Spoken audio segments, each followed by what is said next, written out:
least I don't have a fucking cock. Welcome to This Week in Nexa. Now, it's been a tumultuous week, I think we can all agree. And one person that has dominated this week's events has been Coach Red Pill. His second shit stream was one to behold. And to discuss the events of that and the fallout of that, I'm joined by my esteemed co-hosts, Leo Pirate and PPP. Hey. Unbelievable. That was Right. shit. Let's talk about Coach. Let's do it. Knoxville happened. All of them fell out. And the one person that's really going full Charles Bronson on us is Coach Red Pill. Coach Red Pill has decided to unearth the person that Andy Warski slept with at Knoxville and publicly present her on stream. What I'm amused by is how much content is produced from Knoxville. It was a month ago, and yet still stuff is coming out about it. We have to get it all in now because there's a 2-week window between now and Miami is going to be the next big thing, I'm sure. But the fallout from Knoxville, could we not have asked for anything more? That all of the major players would turn on each other and were to have this dark hidden whale that no one knew about because it wasn't shown on any live stream. Yet the one secret that they've managed to keep between them is now out of the bag. Now, just before Coach got the whale on stream and decided to interview her, we had a video by Coach. Now, you two have seen this video, and it's called Never Badmouth a Lay. And I mean, it's amazing because he uploaded this video before his stream he did with Kirsten. And it's very clear that his motivations were established in that video because he's talking about Warski. He doesn't mention Warski by name, but the whole video is about Warski. And that when you have sex with a woman, never talk about her behind her back in a negative way because it'll catch up to you. And he says a woman can destroy your life if you say anything bad about her. Right after he does a video about that, he then invites Warski's whale onto his stream. I wonder to do what? Yeah, so I thought it was one of the most brilliant pieces of Kino that's come out this year because just on its own and as a Coach video, it fits in with all his other videos to where none of his fans are going to think it's out of place what he's done. But for those of us who are smart to the blood sports business, who know what's going on in the pro wrestling scene, you can't help but conclude this is about Andy. And not only does it have actually really solid advice in the sense that I don't care what anybody says. What he said in that video is completely 100% true. It was so funny what he did. And this is like the second time he's done it. He made another like video where he chirped Ralph and Ralph and Andy without directly mentioning them. But this one was just, it was so perfectly done because there wasn't any of the pettiness until the stream came out that had been in the other ones. So this one was just a perfect Coach Kino in my mind. A lot of Coach's videos are object lessons from his own life, that which you can see from his activity on other channels. Yeah, you can definitely see that there are object lessons from Coach's life. And my channel has some lessons from my life, though short as it is. I try and impart what little Coach-like wisdom I have in my pathetic pea-brained mind. I try and be like, young Coach. When I make videos in the morning, I think, what would Coach have done in his 20s? Well, he'd probably be making PPP videos if he could. Prior to all of this happening, I had an email from Coach asking me to be his co-host for an IBS show that he was planning to launch. This was straight after the initial shit stream. He wanted me to join him like Darth Vader. And I said to him, I wanted a chat. I wanted a private chat with him. So we had this private chat. I won't reveal all of the details, but basically, it was a heart-to-heart. We swapped our own opinions on where Coach should go in the future. And I basically said to him, if you want to carry on being an e-celeb and you want to carry on milking these incels who want a Chilean Jordan Peterson to tell them to wash their penis, then you've got to stop baiting people. You've got to kind of get out of IBS because look at what Sargon did and look at what happened to Sargon. You've got to learn the lessons of the past. And he agreed with me. He said he'd go away and he wouldn't engage with drama. It would be beneficial to him and his own well-being. And I thought, okay, as much as I'd want him to carry on with the drama because I live on it, I kind of don't want him to go the way of Sargon. So I was gobsmacked when I saw him harpoon a whale live on stream this morning. Well, Godwinson, what you have to consider, right, is people like me and Coach, we're not ever going to, like, it's too irresistible for people like me and Coach. Like, the blood sports scene, it's just the sort of thing that we love. Like, I love it. He loves it. You can clearly tell. And so even though it rationally makes all the sense in the world to leave blood sports, even though it rationally makes more sense for me to not even do this show with you, I irrationally choose every single day to put myself on the line and continue to do this, knowing that my life will eventually be ruined. And Coach is of the same mindset. He's just a real hero. And so you ought to be thanking him for continuing to harpoon whales and talk shit about other people and reveal personal DMs when, you know, you feel as though DMs are a confidential thing. You know, I have DMs with Coach I wouldn't want revealed, so I better not go against Coach or those will be revealed. You'd only reveal them if it makes you look good, because that's what Coach has been doing. He showed off his DM with Andy to say, look, yeah, I offered him money. Look at how good I am. Look, I saved Ralph. Look at how good I am. Can we just talk about that video where he reads out those Warski DMs? How unbelievably dishonest is that? I know for a fact that Coach, had he lent money to Warski, Warski would have never heard the end of it. And I think Warski's making all the right decisions when it comes to money and Coach and all of these discussions they're having. What we saw was 4 DMs. We have no idea what their full DM history is, what the full context is. We know that Warski refused money. And we know just by knowing Coach's character that Coach would never let Warski forget that he'd lent him money. I know people like this. They do it to make themselves feel good, and then they give you something, and then they constantly want it back. Him leaking the DMs really is the case. Like, it shows that he was doing it just to trying to get some kind of virtue signaling out of it. I don't like that he leaked the DMs. I'm not going to lie. I actually think it's a really evil thing that he leaked the DMs, because it just goes to show me that when I deal with Coach in business, he could do the same thing to me. And I deal with Coach in business. PPP, you've got to leak them first, and we'll do a dramatic reading on This Week in Lecture. It's really unfortunate, because the reason I DM'd with Coach out of everybody else, I never DM'd any of them, was because Coach, when you look at him, he's an older man. He clearly has some amount of money because he has so many DLSRs and stuff like that. So you figure, oh, well, he would never do something as unprofessional as leaking my private correspondence with him because he has things to lose, you would think, being an older man. But clearly he doesn't, because he's doing this in his supposed professional business arrangements. The best thing he could have done was make the video, make the petty comments he made, and then walk off into the sunset as a winner. That's exactly what I advised him to do, PPP. Instead, he's decided to get back into the fray. I, for one, am very pleased, and I'm going to enjoy this next 6 months of Coach before he's deplatformed. He's not going to get deplatformed, Godwinson. Do you want to know why? Because he's just too smart in the way he phrases things in his videos. He's very clever with what he's doing. And there's a reason that he's not going to get deplatformed. And it's because they want somebody like Coach, who's as morally flawed as Coach, to be the face of the quote-unquote movement. So that people, you know, like, he's just a very easy person to slander because of the way he looks, because of the way he talks. He's very easy to make out to be some sort of huge villain. If he's not deplatformed, I think he'll be bottlenecked in some way with the algorithm. I don't know. It's a huge positive when you get deplatformed. It makes you into some sort of martyr. It makes you somebody who matters. The reality shows that once you're deplatformed, you kind of lose any sort of attention you used to have. Look at what happened to Milo. Look at what happened to Ralph to a certain degree. Yeah. Coach is obviously flying too close to the sun. There's an Anon out there, or there's a team of Anons out there who've been watching Warski, who've probably ruined Warski's life, you know, a few months ago, and they're compiling this pate bin that they're going to send to all of these platforms that host Coach content. Okay, but what about Alex Jones? He's doing just the same as before. I don't care what anyone. Alex Jones, is he? He might very well be to his audience. They might love him just as much as they love Alex Jones. Coach does a stream, and he gets like 100 viewers on a stream, right? They don't care. They just want to see professionally produced incels rise up content. It's interesting. His streams don't do well because Coach isn't very good on his feet. He's not super good and super entertaining live. Yeah, but it goes to prove that the audience doesn't follow him everywhere, right? You do have a point there. I have to concede that. The reality is his Coach streams do a fraction of what his normal streams or his normal videos do.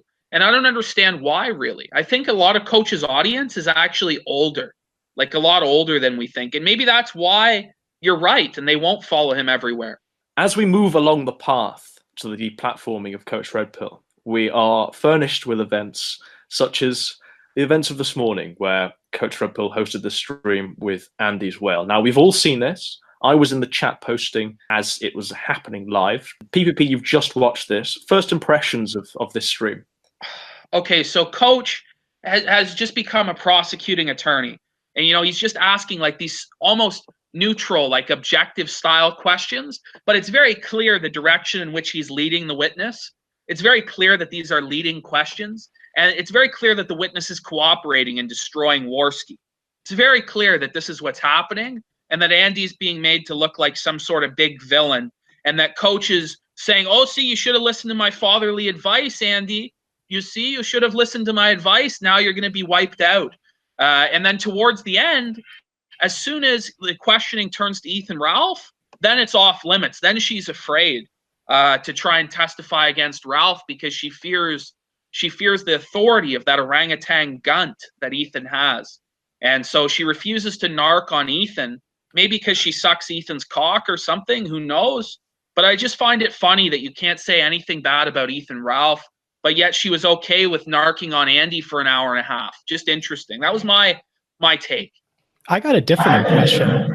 I agree with you that Coach was clearly leading the discussion with leading questions, but I thought she was well composed. She didn't completely destroy Worski. She just said that he was an asshole for doing what he did. She answered the claims that Worski had made that were false, but she didn't absolutely destroy Worski. She was kind of going with it, and she was answering the questions about how she got Ralph's number and rather how Ralph and Worski got her number.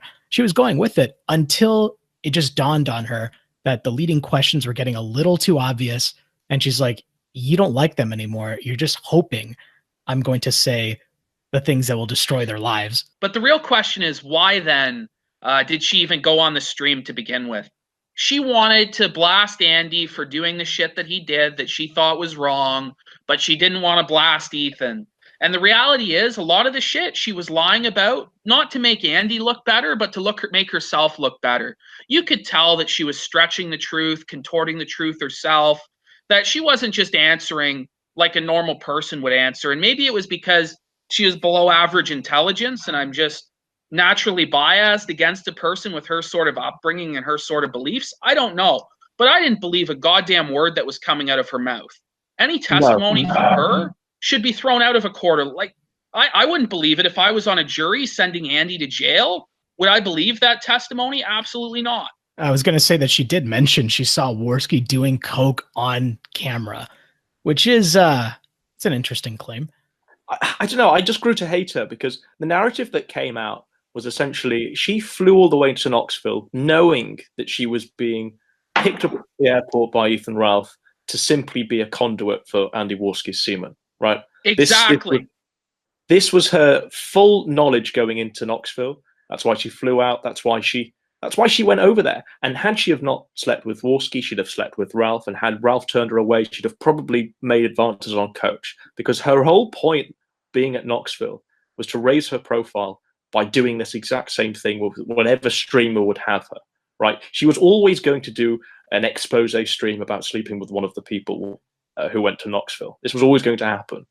And she always wanted to raise her profile by doing so. How did all of this come about? How do we all know about this whale that slept with Andy Worski? Who let the cat out of the bag? Well, it's been a systematic expose by her, right? She was tweeting about it. She was tweeting about Andy Worski having a below average penis. It all came out through her. Sure, we had odd little passive-aggressive allusions by Coach, but Coach in the stream itself, he says, I simply made mention of a fat woman with a tattoo, and that could have been any woman, right? I think for me, if her real intention was to destroy whoever she ended up sleeping with, she did such a horrible job of it. Like, that stream was, let's face it, really boring. Like, there was really nothing very exciting that came out of that stream, other than I'd say her mentioning that she saw Worski doing coke on camera. I disagree. To me, it's riveting. I love like courtroom dramas and shit like that. I love to watch like 12 Angry Men and and movies of that nature. I mean, this was basically like a courtroom drama unfolding as Coach was trying to reveal the timeline of what was going on. But this bitch was so unreliable, and she was just trying to make herself look good. I mean, that's the reality. But the reality of it all is what Godwinson was saying. The bottom line, the reason she was there is it's like the person who sleeps with Gene Simmons or a rock star or whatever to try and get some transitory fame. Except this bitch, so dumb that she slept with Ethan, Ralph, and Worski to try and get fame. Pathetic. Did she sleep with Ralph? Because it seems to be all about Worski here. And she then was the hotel bicycle. I've been in these rooms before. You have the bitch, and she's just so slutty, and she wants everyone there's cock. She wants somebody's cock. So she is in the fucking room with her top off. I can just see it. She's walking around naked, asking for it. You know, I had a girl at my fucking flop house one time. You know, just takes off her fucking pants, starts showing everybody her tattoo on her ass. Hey, Ash, you want to see, hey, PPP, you want to see the tattoo on my ass? No, I don't want to see the tattoo on your ass. I'm watching fucking Tucker Carlson. Shut the fuck up, bitch.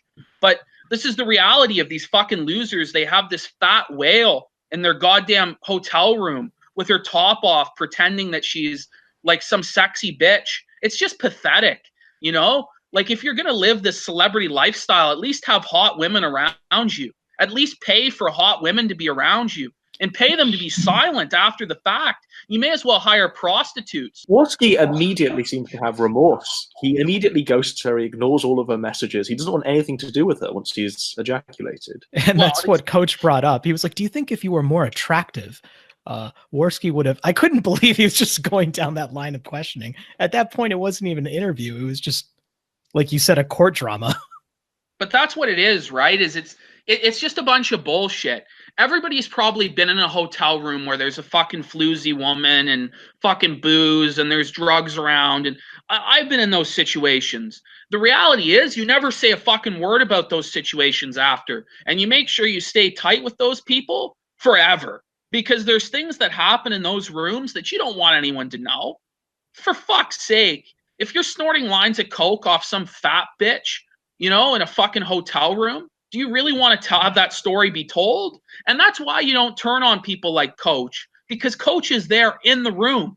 He can narc on you, and he can make up whatever bullshit he wants, and people are going to believe him. That's the reality. They're just stupid.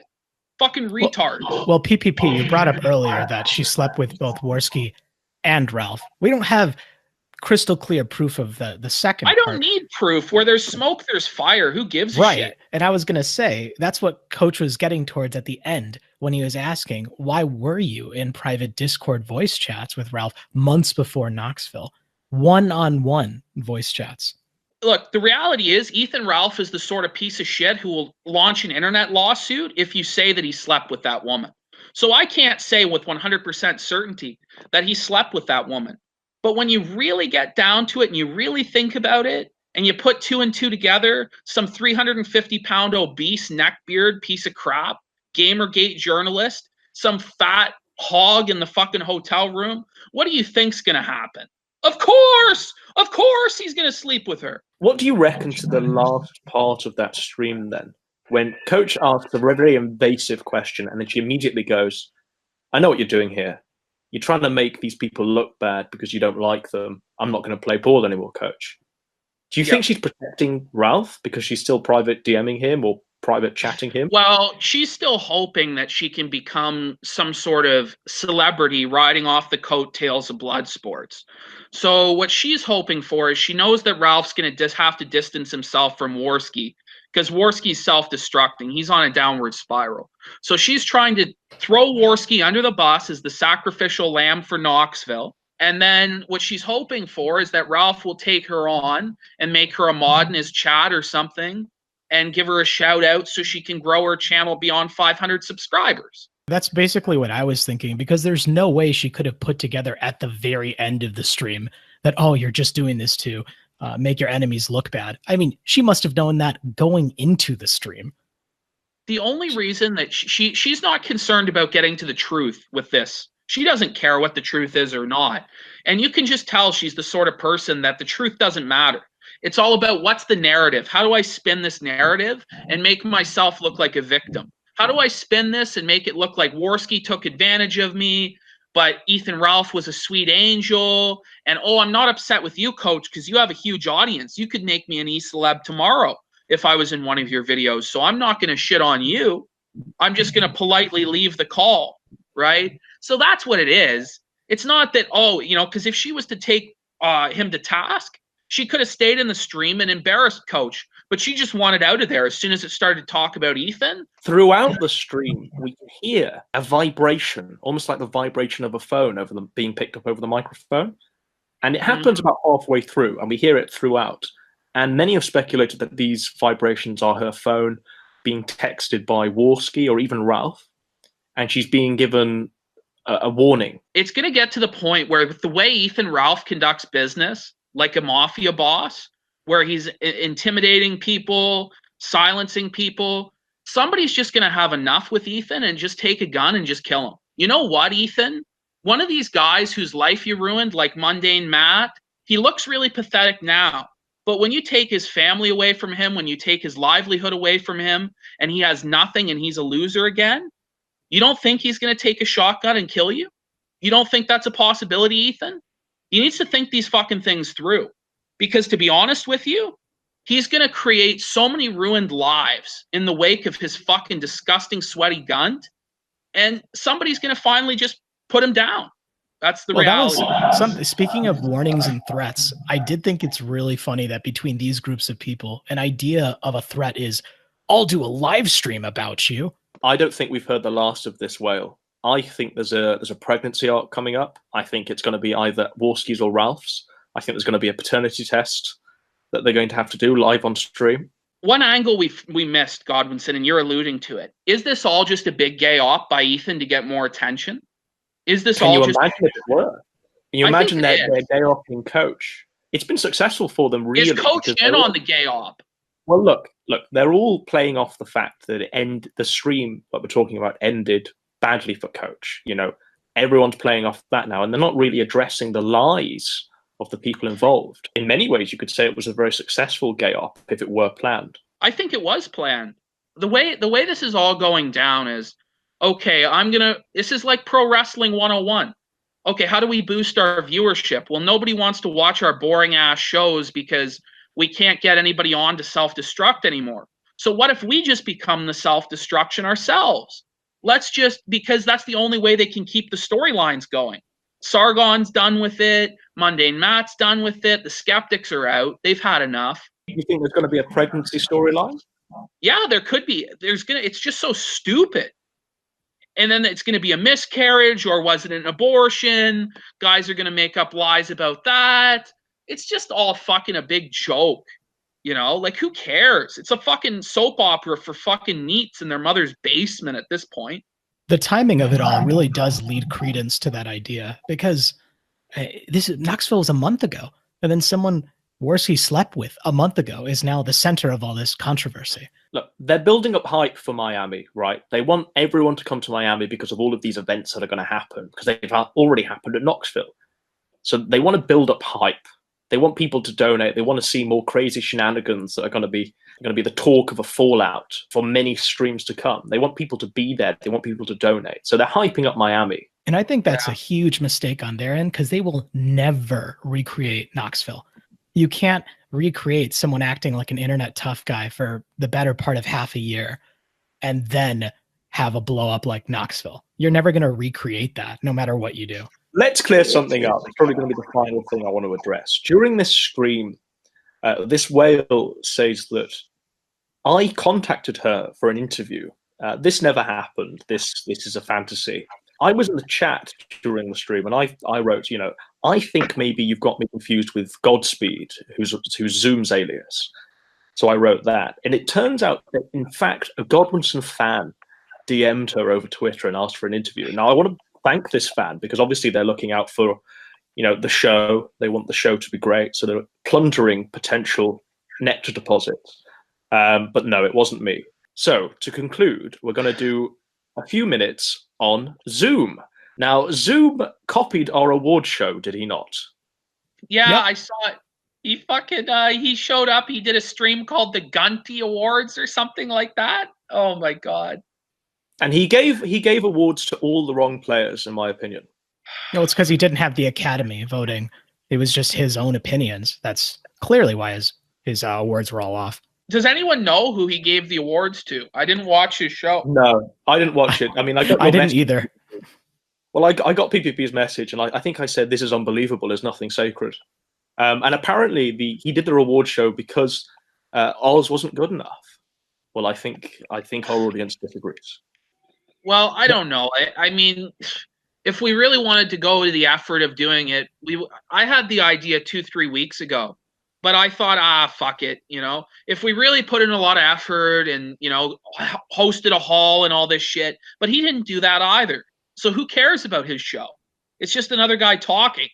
If he rented out a hall and got trophies and shit, then okay, his show would be cool. But he didn't do that. So it's not better than our show. He's a loser. Who cares?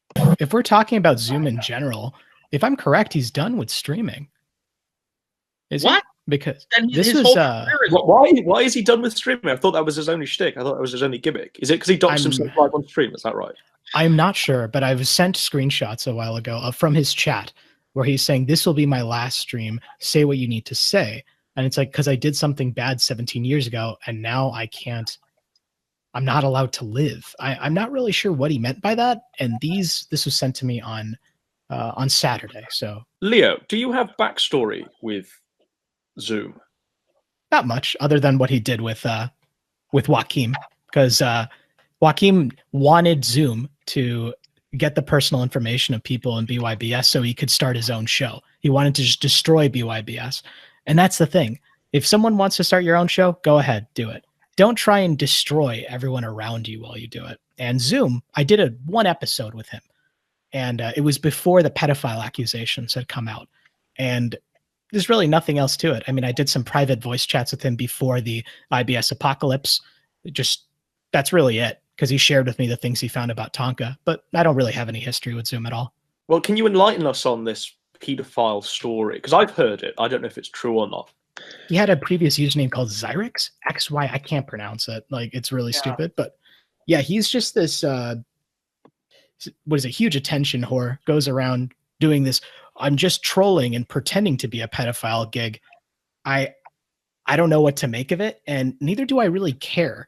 He's just someone who inserted himself into blood sports, started getting everyone's private information. That was his shtick. Was that, look at this, I can find everyone's private information, I can destroy people. And I'm not going to lie, it was hilarious, the stuff he did with Tonka. He went to town. And I mean, what was on the IBS Apocalypse was entertaining stuff. He had some good zingers about Ralph Retort calling him a hobbit. I thought that was funny. But other than that, like, I don't know much about his backstory, his epic pretending to be a pedophile trolling history. I don't know. With this guy, the way he talks is so cringy. He sounds like he's scared to be talking. He tries to talk like a big tough guy. It's actually very sad. He talks like he's Tonka Saw. You won't like me when I'm calm. I'm so calm right now. I'm really destroying these people's lives. Awesome, buddy. It's really cool that you're destroying people's lives. I bet you all your friends and family think it's really cool how you go out of your way to harass other people online. That's just the behavior of a winning individual who has, so much to do in his life. If you're doing this stuff with your spare time, it's clear proof that you are a loser. And that was This Week in Nectar. I've been joined by my hosts, Leo Pirate and PPP. We will see you next week. Bye-bye.